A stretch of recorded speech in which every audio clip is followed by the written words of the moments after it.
Halo, assalamualaikum warahmatullahi wabarakatuh. Ketemu lagi dengan saya Magnil, orang Jampang, orang Sukabumi asli.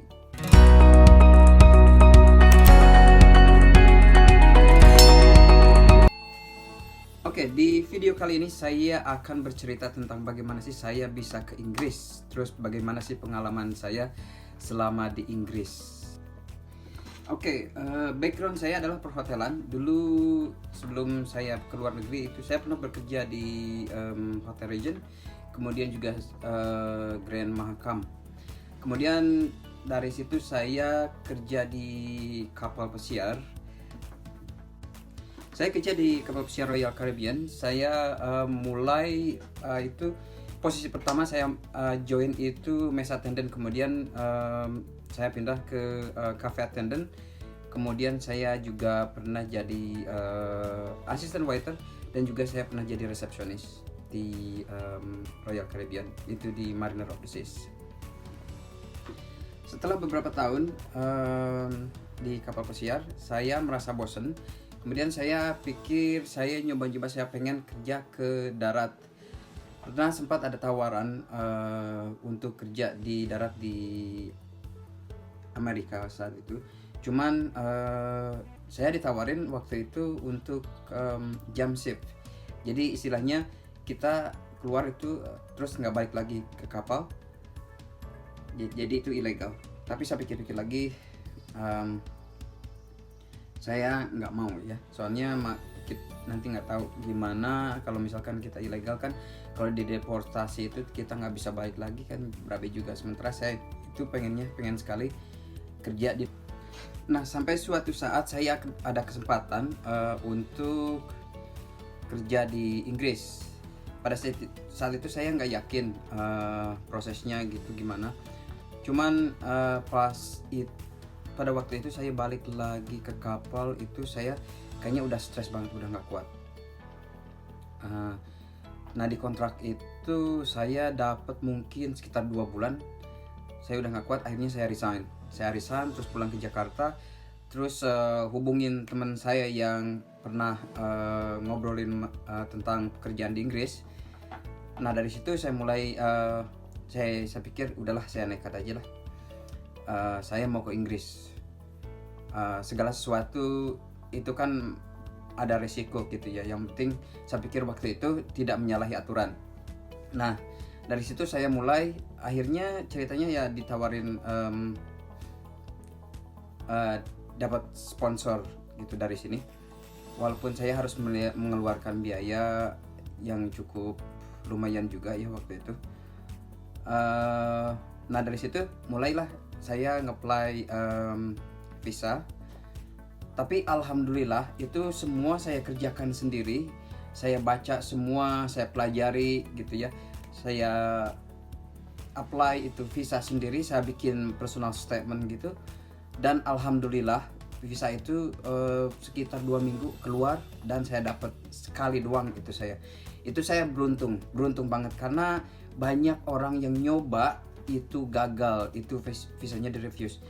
Mungkin kalau saya pikir salah satu faktornya itu kenapa saya diterima waktu itu, karena saya pernah kerja di kapal pesiar, punya pengalaman, terus juga statementnya mungkin dilihat juga dari komunikasi skill kita ya. Ya, itu yang saya pikir ya kenapa saya bisa lolos. Karena selain itu saya juga waktu itu kurang optimis sih. Kalau visa saya itu mau di-approve gitu. Nah, kemudian tahun 2009 itu saya kesini.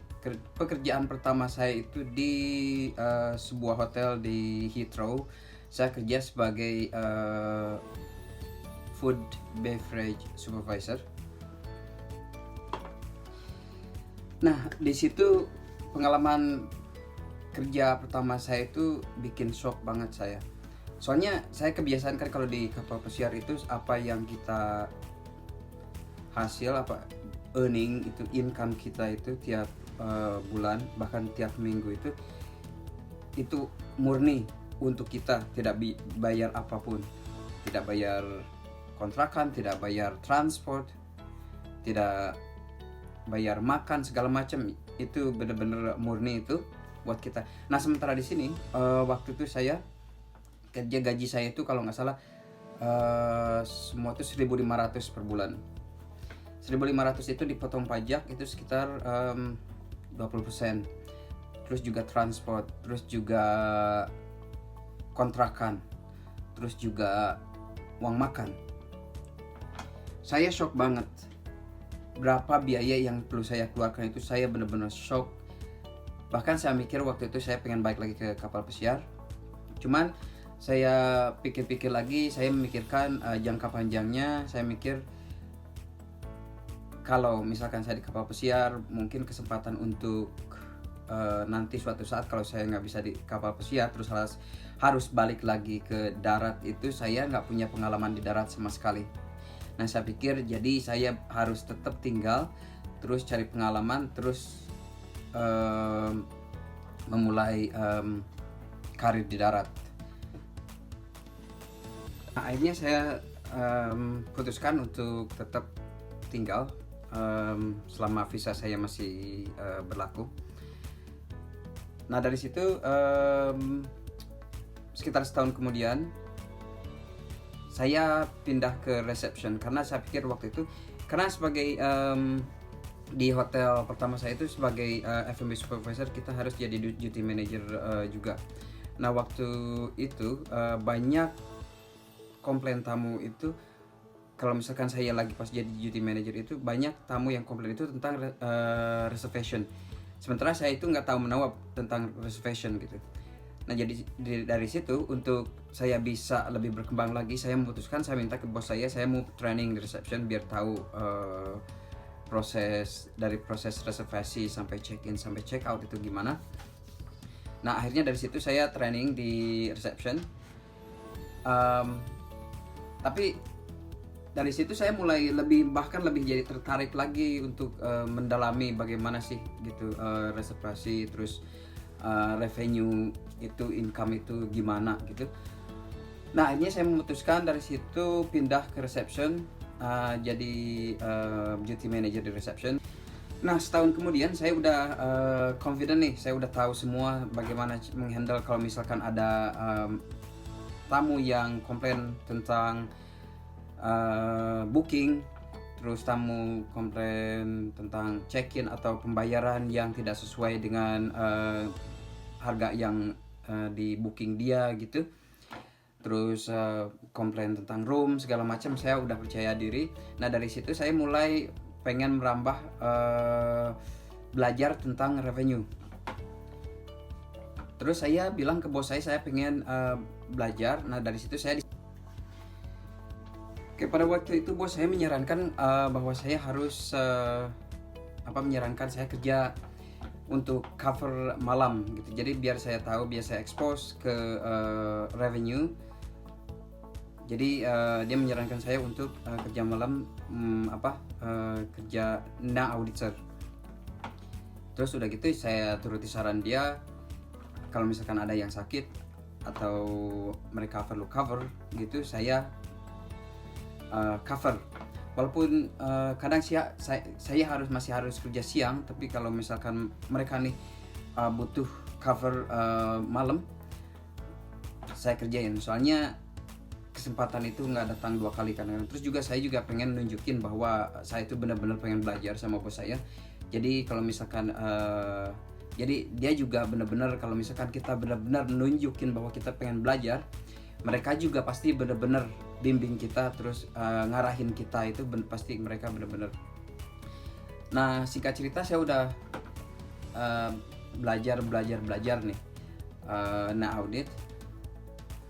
Nah akhirnya suatu saat saya ada kesempatan, ada lowongan kerja di hotel lain tapi masih di satu perusahaan sebagai auditor. Nah dari situ saya ngelamar, akhirnya saya alhamdulillah keterima, dan di situ saya kerja sebagai auditor. Nah di situ saya banyak belajar tentang revenue, tentang bagaimana mengaudit credit card, terus cash handling juga segala macamnya. Terus kita harus benerin, kita harus bikin laporan ke bagian keuangan gitu. Ya di situ saya juga banyak belajar dari bos saya. Dan akhirnya setahun kemudian ada kesempatan, ada lowongan di hotel lain sebagai asisten night manager. Nah di situ saya apply dan alhamdulillah saya keterima. Nah itu kerja pertama saya sebagai manager. Di situ kita dilihat bukan hanya kemampuan kita mengerjakan administration work, tapi juga bagaimana kita memanage tim gitu.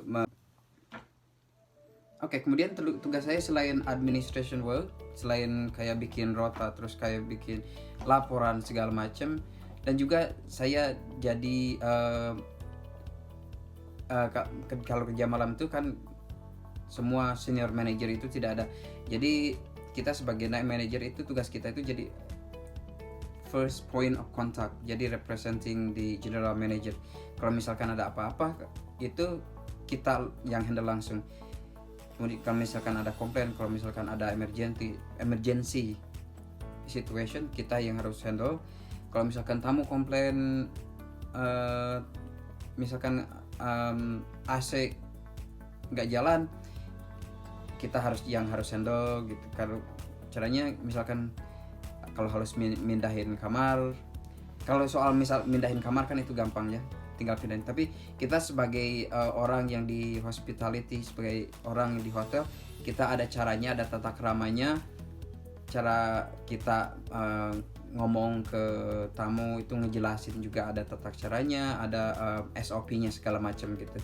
Jadi nggak ya udah pindah aja, nggak semudah itu gitu.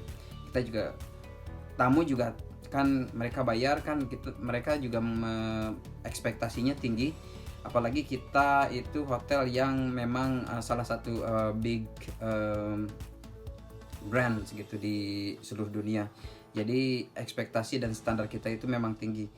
Jadi kita itu harus benar-benar dari cara ngomong kita segala macam gitu, kita itu harus benar-benar tahu cara menghandlenya dan sesuai dengan standar operation procedures gitu. Tanggung jawab seorang night manager di hotel yang terkenal, yang well known gitu, yang punya standar tinggi, itu berat sekali. Soalnya ekspektasi guest juga ekspektasi para tamu itu sangat tinggi, dan mereka pengennya smooth service gitu. Cuman kan it's not always happening, things can go wrong. Nah di situ tugas kita, tugas tim, tugas kita sebagai karyawan membetulkan gitu. We have to fix the problem, and we are a problem solver to the guests. Jadi mereka nggak mau tahu, tamu itu nggak mau tahu, mereka pengennya semuanya itu smooth gitu, semuanya lancar gitu. Mereka nggak tahu kita bagaimana how to fix it. They don't care how we do it, but they wanted what they want. Oke, nah di situ challenge-nya. Aku pernah mau ditonjok, nah dimaki-maki itu sudah biasa, hampir mau diludahin segala macam. But you have to remember they're not attacking you as a person, and you have to think that you are representing your company and you're not being there as yourself. You are there as a company, so they are not attacking you. So don't take it personally. If you take it personally, you're gonna get stressed and you're gonna want out and you're gonna get crazy. Nah disitulah kuncinya. Jadi jangan diambil hati. Kita harus selalu profesional and calm gitu. Dan itu berat banget, kita memang nggak mudah gitu untuk tetap calm kalau misalkan ada orang yang maki-maki kita. Mungkin waktu itu saya kenapa tetap calm gitu, karena saya pikir background saya ini orang dari Indonesia, terus datang ke England gitu, dan saya merasa sangat beruntung dan bersyukur punya kerjaan dan gampang gitu cari kerja di England. Jadi ini semua resiko kerjaan gitu. Saya pikir resiko kerjaan bukan berarti kita bisa dilecehkan, bisa dilecehkan. Kalau misalkan sudah keterlaluan, kalau misalkan maki-maki, kalau misalkan kita di physically attacked, we have every right to ask them to leave. Kita punya hak untuk menyuruh tamu itu keluar gitu. Kita polite, kita sopan, kita profesional, tapi bukan berarti kita bisa dilecehkan, bukan berarti kita bisa dimaki-maki. Nah, di sini keuntungannya untuk saya di sini kerja di England itu, bahwa hak-hak kita selama kita benar itu dilindungi. Mereka tamu, mereka bayar, yes, kita melayani mereka, tapi bukan berarti mereka bisa melecehkan kita, tidak. We have every right to kick them out if they are attacking us or if they are threaten anyone in the hotel. So we can kick them out. Nah, di situ. Dan kalau misalnya mereka nggak kooperatif gitu, kalau misalkan mereka tetap shouting or threatening, apalagi kalau yang udah menyangkut rasis, itu sudah tidak bisa ditoleran lagi. Kalau misalkan kita nelpon polisi itu langsung datang, nggak ada kompromi. Kalau misalkan udah rasis, kalau misalkan mereka maki-maki kita, terus ngungkit-ngungkit ras kita dari mana gitu, nyebut kita, kalau misalkan kalau misalkan nyebut warna kulit kita hitam gitu aja, mereka bisa dipenjara gitu loh. Dan itu memang jarang kalau rasis itu, mereka karena orang-orang di sini mereka sudah pada sadar konsekuensinya apa. Tapi saya sering banget nelpon polisi di sepanjang throughout my career, sepanjang saya kerja malam, entah itu drug dealing, try to fighting, orang berantem di kamar, terus domestic violence, you name it. Saya pernah lihat suami istri berantem sampai berdarah-darah, terus juga kalau misalkan ada function gitu, terus mereka mabuk terus berantem, itu sering banget. Dan itu biasanya saya nelpon polisi langsung datang, terus saya harus bikin incident report kemudian hari gitu. Nah, itulah saya yang harus itulah that I have to deal with. It's a lot of responsibilities for a small person like me.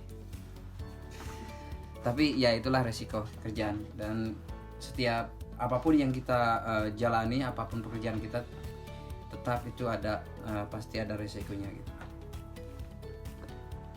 Tapi selama kita menjalankannya sesuai standar operational procedures dari company, selama kita profesional, gak bakalan ada masalah.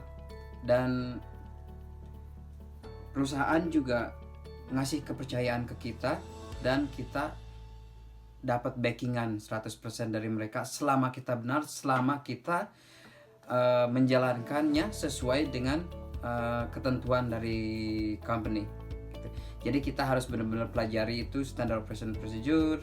Kalau misalkan kita masih baru, kita mulai pekerjaan yang baru, kita harus benar-benar cari tahu detailnya untuk segala insiden. Kalau misalkan kita harus menghandle sesuatu, kita jalankan sesuai operation procedure gitu dari company.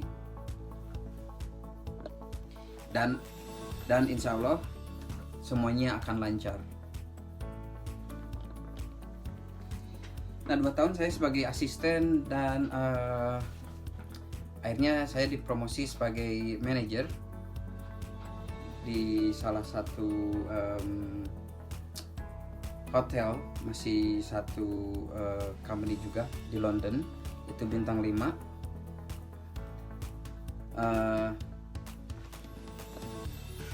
Nah, setahun kemudian saya memutuskan untuk kuliah. Dan memang kuliah itu ambisi saya semenjak saya datang ke UK ya. Cuman berhubung karena kan tidak semudah itu. Semua saya harus pikirkan konsekuensinya bagaimana gitu, terus biayanya juga bagaimana. Dan akhirnya saya tunda. Dan alhamdulillah akhirnya tahun 2018 itu saya memutuskan untuk kuliah dan juga tetap kerja gitu full time, dan kuliah juga full time. Jadi saya kerja 4 hari seminggu, itu 4 hari bukan seminggu 4 hari, 4 hari on 4 hari off gitu. Jadi saya kerja 12 jam itu sehari, terus langsung berangkat kuliah seharian. Kadang kuliah sebetulnya itu cuman beberapa jam, cuman 5 jam sehari. Cuman kan karena kalau misalkan harus pulang dulu terus mandi dulu, itu nggak ada istirahat sama sekali. Kalau misalkan pas waktu kerja sama kuliah saya itu bentrokan. Jadi pas pulang kerja itu langsung saya berangkat kuliah, dan setelah selesai kuliah itu sekitar mungkin sekitar jam 2 jam 3 sore pulang ke rumah, makan, mandi, langsung saya berangkat lagi kerja lagi gitu.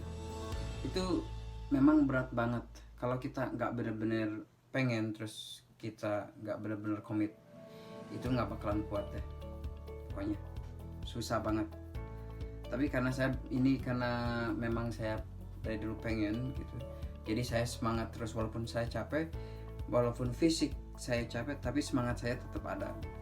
Soalnya saya pikir cuman di sini saya dapat kesempatan seperti ini di waktu saya di England.